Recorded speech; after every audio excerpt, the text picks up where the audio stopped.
So all of these different steps you're probably familiar with: ovarian stimulation, egg collection through vaginal retrieval, preparation of the sperm, fertilization of the egg, culture of the embryos, and that will be for the 2 or usually 6 days to blastocyst stage that Suzanne was mentioning, and then transferring of that embryo into the uterus. Now, usually we only transfer maybe 2 embryos, maybe just 1.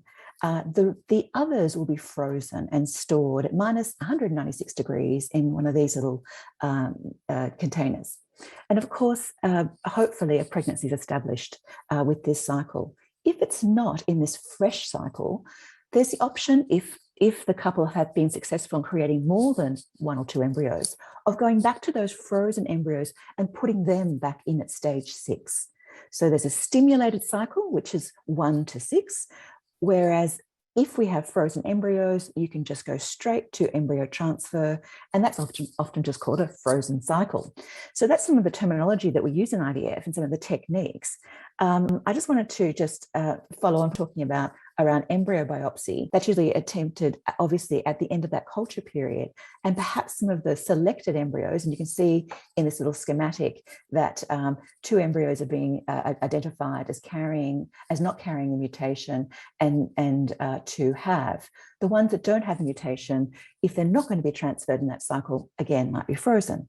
So that's what happens every day of the week around dozens of IVF clinics in Australia. What would mitochondrial donation look like superimposed on that? And I'm just going to use some green ticks here, because obviously we're going to have to hyperstimulate 2 women. We're going to have to do retrievals on 2 women. We would have sperm collection, of course, from 1. We'd have a form of fertilization and mitochondrial donation. And I'm going to come back to what that means in a moment. Obviously, we'll have culture, embryo transfer, embryo freezing, and possibly screening. And of course, pregnancy testing. So all of that is consistent. All of those techniques exist. And of course, we're blessed in Australia by having a very